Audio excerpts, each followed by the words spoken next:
दोस्तों, आज हम बात करेंगे बाढ़ नियंत्रण कारण और निवारण पर, जो कि इसका हम अपने सिलेबस से लिंक स्थापित करेंगे। जैसे सामान्य अध्ययन की पेपर 3 से है, पर्यावरण संरक्षण और आपदा प्रबंधन। तो चलिए स्टार्ट करते हैं।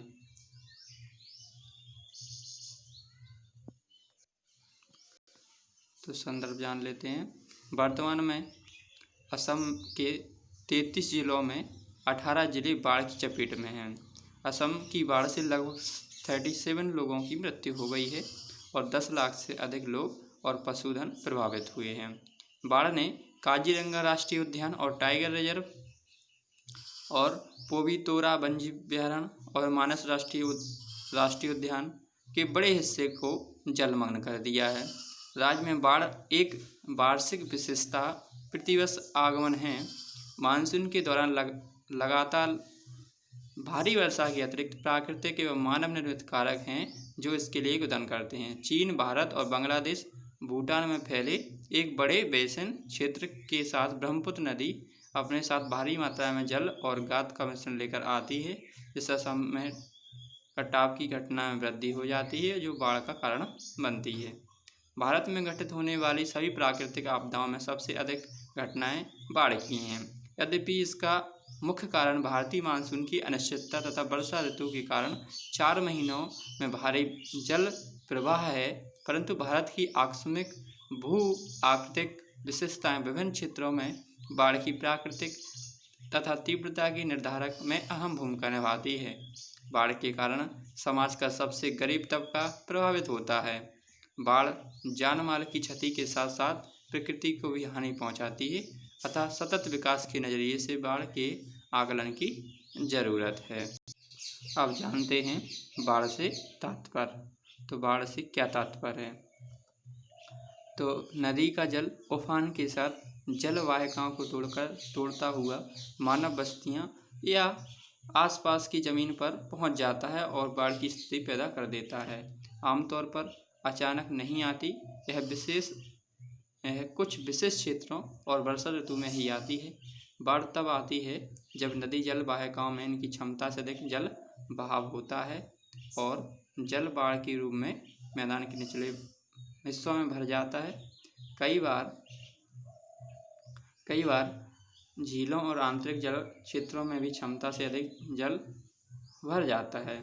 बाढ़ आने की और भी कई कारण हो सकते हैं, जैसे तटीय क्षेत्रों में आने वाला तूफान, लंबे समय तक होने वाली तेज बारिश, हिम का पिघलना, जमीन की जल अवशोषण क्षमता में कमी आना, अधिक मृदा अपरदन के कारण नदी जल में जलोढ़ की मात्रा में वृद्धि होना। अब चलिए देखते हैं कि भारत में बाढ़ की स्थिति क्या है। तो भारत में बाढ़ की स्थिति क्या है, इसके बारे में जानेंगे।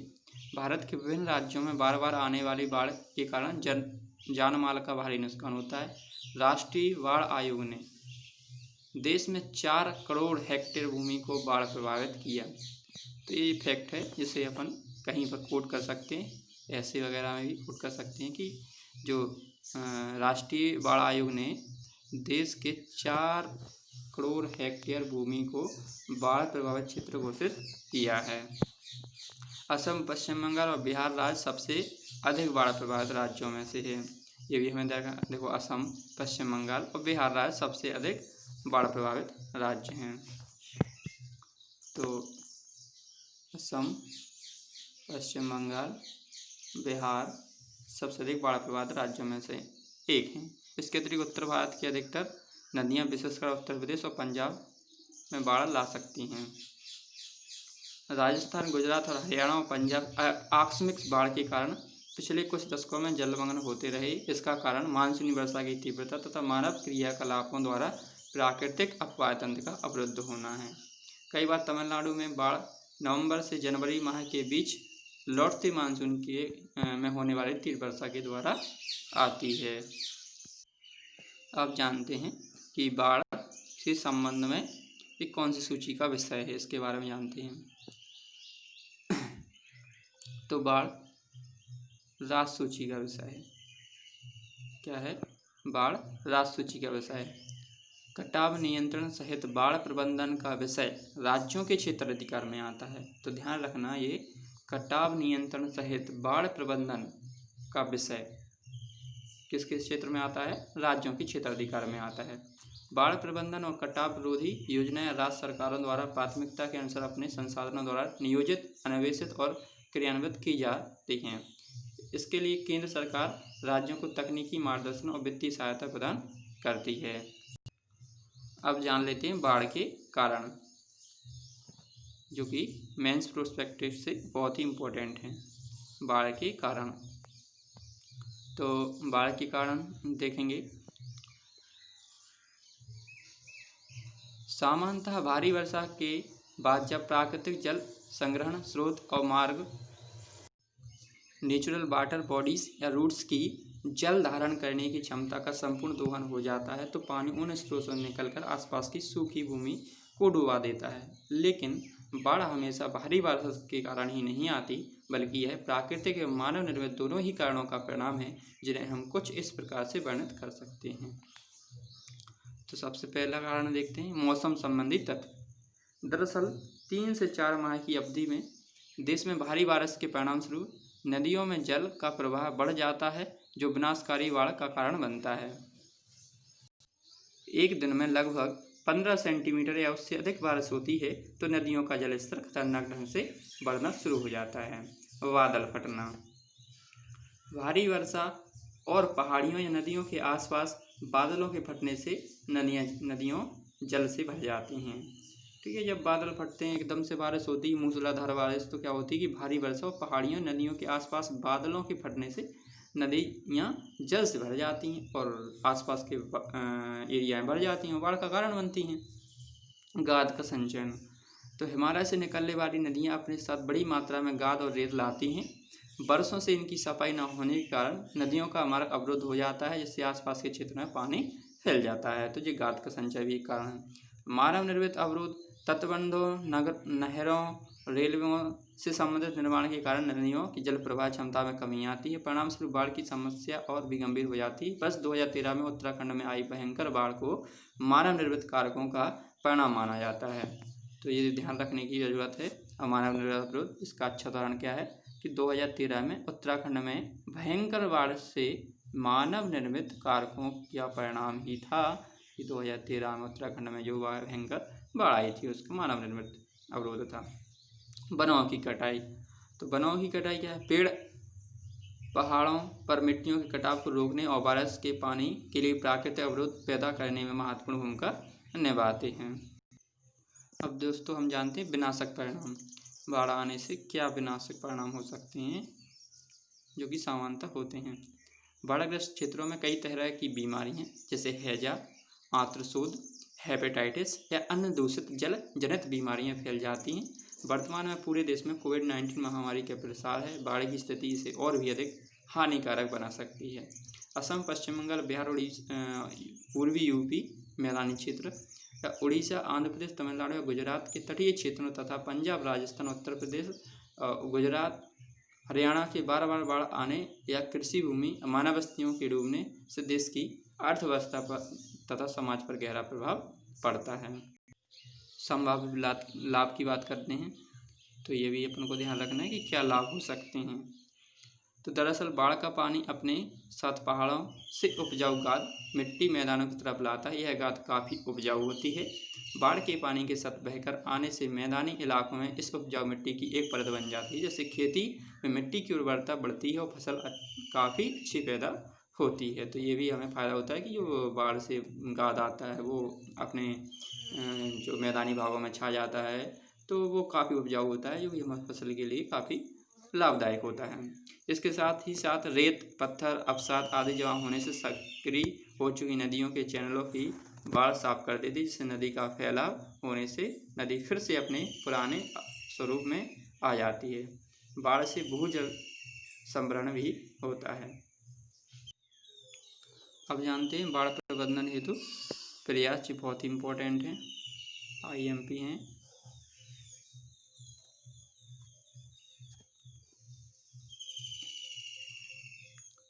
तो बाढ़ प्रबंधन हेतु प्रयास क्या है? राष्ट्रीय जल नीति 2012 क्या थी? जहाँ संरचनात्मक एवं गैर संरचनात्मक उपायों के माध्यम से बाढ़ एवं सूखे जैसी जल संबंधी आपदाओं को रोकने के लिए हर संभव प्रयास किया जाना चाहिए, वहीं बाढ़ या सूखे से निपटने के लिए तंत्र सहित पूर्व तैयारी जैसे विकल्प पर जोर दिया जाना चाहिए। साथ ही प्राकृतिक जल निकास प्रणाली के पुनरुत्थान पर भी अधिक जोर दिए जाने की आवश्यकता है।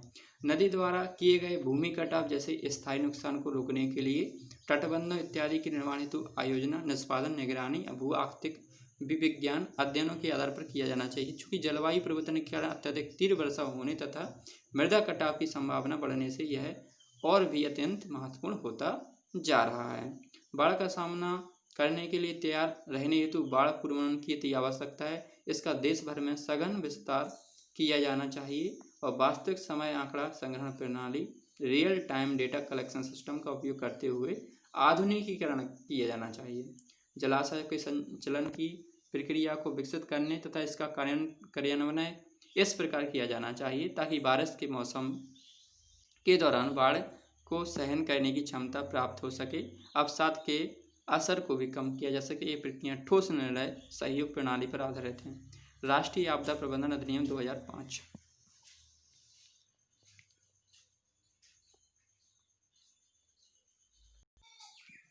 राष्ट्रीय आपदा प्रबंधन अधिनियम 2005। ठीक है, तो राष्ट्रीय आपदा प्रबंधन 2005 में क्या है कि बाढ़ प्रतिक्रिया, अगर बाढ़ आती है तो इसकी प्रतिक्रिया, इसके अगेंस्ट में क्या कार्य करता है। तो पहले तो इसका बारे में जानना जरूरी, परिचय कि कहाँ पर आई है और इसके लिए आपातकालीन खोज और बचाव, तो इसके लिए कैसे किया जाए, बचाव कैसे किया जाए, खोज कैसे, ये भी जानेंगे। घटना कमांड प्रणाली, समन्वय घटना कमांड प्रणाली, ये भी अपना जो कि आज डिजिटल टेक्नोलॉजी के द्वारा संभव भी है। समन्वय, राज्य और केंद्र सरकार को समन्वय के साथ कार्य करना चाहिए। विशेषता तो राज्य सरकार प्रति, लेकिन केंद्र सरकार इसमें सहयोग करती है। आपातकालीन रसद, आपातकालीन रसद क्या हो, लोगों को, जो पीड़ित लोग हैं उनके लिए खाना इत्यादि कैसे पहुंचाया जाए। आपातकालीन चिकित्सा प्रतिक्रिया, यदि कोई इंजरी होती है किसी को या कोई जो भी NDRF जाती है तो उनके सैनिक वगैरह को अगर कोई क्षति पहुंचती है तो उसके लिए आपातकालीन चिकित्सा प्रतिक्रिया भी होनी चाहिए और संबंधित योजनाएं होनी चाहिए। तो इस पर भी हमें ध्यान देना जरूरी है। तो हमें ये भी ध्यान रखना है कि दिसंबर 2005 को भारत सरकार द्वारा आपदा प्रबंधन अधिनियम 2005 अधिनियमित किया गया था, जिसके तहत राष्ट्रीय आपदा प्रबंधन प्राधिकरण और राष्ट्रीय आपदा मोचन बल का गठन किया गया था। तो ये बहुत जरूरी बात है, ध्यान रखनी फैक्ट है कि आपदा प्रबंधन अधिनियम क्या, आपदा प्रबंधन अधिनियम 2005, ठीक है। और इसके तहत क्या हुआ था, एक NDMA तथा NDRF इनका गठन किया गया था, ठीक है। राष्ट्रीय आपदा प्राधिकरण और राष्ट्रीय आपदा मोचन बल, ठीक है। तो आगे बढ़ते हैं। बाढ़ प्रबंधन और सीमा क्षेत्र कार्यक्रम, बाढ़ प्रबंधन और सीमा क्षेत्र कार्यक्रम FMBAP प्रभावी बाढ़ प्रबंधन, भूक्षरण पर नियंत्रण के साथ साथ समुद्री तटीय क्षेत्रों के संरक्षण की रोकथाम पर ध्यान केंद्रित करेगी। यह प्रस्ताव देश में बाढ़ भूक्षरण में शहरों, गांवों, औद्योगिक प्रतिष्ठान, संचार नेटवर्क, कृषि क्षेत्रों, बुनियादी ढांचों आदि को बचाने में मदद करेगा। बाढ़ प्रबंधन कार्यक्रम तथा नदी प्रबंधन गतिविधियों और सीमा क्षेत्र से संबंधित कार्य नामक दो स्कीमों के संगठक या घटकों का आपस में विलय करके flood management and border area management योजना तैयार की गई थी, FMBAP। जल ग्रहण उपचार हेतु कार्यों से नदियों की गाद कम करने में सहायता मिलेगी। बाढ़ प्रबंधन हेतु सुझाव, तो इसके बारे में बाढ़ प्रबंधन हेतु सुझाव क्या है, इसके बारे में भी जानना होगा। ये बहुत इम्पोर्टेंट है कि कैसे हम इसे प्रबंधन करेंगे। राज्य स्तर पर बाढ़ नियंत्रण और शमन के लिए प्रशिक्षण संस्थान स्थापित करना तथा स्थानीय स्तर पर लोगों को बाढ़ के समय किए जाने वाले उपायों के बारे में प्रशिक्षित करना है। संरचनात्मक उपाय जैसे कि तटबंध, कटाव रोकने के उपाय, जल निकास तंत्र सुदृढ़ीकरण, तटीय सुरक्षा के लिए दीवार जैसे उपाय जो कि उस खास भू आकृतिक क्षेत्र के लिए सर्वश्रेष्ठ हों। गैर संरचनागत उपाय जैसे कि आश्रय गृहों की निर्माण, सार्वजनिक उपयोगों की जगहों को बाढ़ सुरक्षित करना, अंतर्राज्यीय नदी जल बेसिन का प्रबंधन, बाढ़ के मैदानों का क्षेत्रीकरण इत्यादि। बाढ़ की प्रकृति के अनुसार आपदा मोचन बल को प्रशिक्षित करना तथा आवश्यकता पड़ने पर तुरंत तैनात करना। विनिर्माण के संरचना के प्रारूप, स्थान, सामग्री, अनुमेय क्षति के प्रकार और आकार के विषय में उचित निर्णय लेना महत्वपूर्ण है ताकि प्रकृति को कम से कम नुकसान पहुंचे। बाढ़ प्रबंधन और समय पर लोगों को सचेत किए जाने के लिए पर्याप्त सावधानी बरतनी चाहिए। पुनर्वनीकरण, जल निकास तंत्र में सुधार, वाटर सेट प्रबंधन, मृदा प्रदूषण जैसे उपाय। वर्तमान परिदृश्य में ऐसा है कि देश के कुछ हिस्से बाढ़ से घिरे हुए हैं तो कुछ अन्य हिस्से जल की अत्यंत कमी का सामना कर रहे हैं। ऐसे में नदी जोड़ो परियोजना एक व्यवहारिक समाधान प्रस्तुत करती है। आगे की राह क्या हो सकती है और प्रश्न के बारे में जानेंगे। आगे से अवसंरचना तैयारी, संस्थागत सतर्कता और ऐतिहासिक तथ्यों का संकलन करना चाहिए। ठीक है, तो आगे की राह अवसंरचना तैयारी कैसे, नियोजन, विकास, शहरी क्षेत्रों में हरित कवर एवं भारी वर्षा के जल की निकासी व्यवस्था में सुधार करना आदि कुछ निवारक उपाय हैं जिन्हें अपनाना चाहिए। संस्थागत सतर्कता, इस संबंध में कुछ संस्थागत तैयारी इस प्रकार: जन स्वास्थ्य कार्यकर्ताओं को प्रशिक्षित करना, वैक्सीन व दवाओं की उपलब्धता सुनिश्चित करना तथा बचाव के लिए मानसून पूर्व तैयारी करना, नागरिकों को बचाव का प्रशिक्षण देना आदि है। ऐतिहासिक तथ्यों का संकलन, अतीत की घटनाओं से सीखना और इसके आधार पर सुरक्षा के समुचित कदम उठाना चाहिए। निजी क्षेत्र को इससे संबंध करना चाहिए, लोगों की मानसिकता में सकारात्मक बदलाव लाने का प्रयास करना चाहिए। शहरी लोगों में रहन सहन की आदत तथा उसकी जीवन शैली में सुधार संबंधी मानकों को अपनाना चाहिए। तो भारत के विभिन्न जैसे क्वेश्चन देखेंगे, भारत के विभिन्न राज्यों में बाढ़ के कारणों का विश्लेषण कीजिए तथा बाढ़ प्रबंधन हेतु किए जाने वाले प्रयास का उल्लेख कीजिए। चलो एक बार हम रिवाइज कर लेते हैं क्या हमने पढ़ा है। तो सबसे पहले हमने जाना था कि बाढ़ का प्रबंधन नियंत्रण तो कहाँ पर आई है बाढ़, इसके संदर्भ जान लेंगे कि समय आई है और अधिकांश राज्यों में कैसे कैसे बाढ़ आती है और कहाँ कहाँ पर आती है। फिर हम बाढ़ से तात्पर्य कि कैसे बाढ़ आता है, जलवाहिकाओं द्वारा जल भर जाता है तो उसे हम बाढ़ कहते हैं। और भारत में बाढ़ की स्थिति क्या है, कौन सा राज्य अधिक प्रभावित है, कौन सा क्षेत्र प्रभावित है, इसके बारे में हमने जाना। बाढ़ राष्ट्र सूची का विषय है, ये भी जाना। बाढ़ के कारण जाने जैसे कि मौसम संबंधी तत्व, बादल फटना, गाद का संचयन, मानव अवरोध या वनों की कटाई। विनाशक परिणाम भी जाने, क्या हो सकते हैं, बीमारी फैल सकती है, डूबने से बस्तियां इधर से उधर हो जाती हैं, प्रवास की समस्या आ सकती है, समाज और अर्थव्यवस्था प्रभाव पड़ता है। संभावित लाभ भी जाने हैं कि जो पहाड़ों से गाद आती है वो उपजाऊ होती है जो हमारी फसल के लिए लाभकारी है। और बाढ़ प्रबंधन हेतु प्रयास ये भी जाने हैं हमने कि कौन ये 2000 राष्ट्रीय जल नीति 2012 है और एक राष्ट्रीय आपदा प्रबंधन 2005 है। इसके प्रावधान इसमें क्या क्या है ये भी जाना। बाढ़ प्रबंधन और सीमा क्षेत्र में क्या कार्यक्रम भी जाने हमने। ठीक है, बाढ़ प्रबंधन सुझाव भी दिए हैं कुछ इनको, और आगे की राय की कैसे हम इसकी तैयारी करें, और फिर हमने प्रश्न के बारे में जाना। ठीक है दोस्तों, तो आज के लिए इतना ही। यदि आप चाहते हैं कि लगातार मैं वीडियो बनाता रहूं तो मेरे चैनल को सब्सक्राइब करें, शेयर करें एंड लाइक करें। Thank you very much.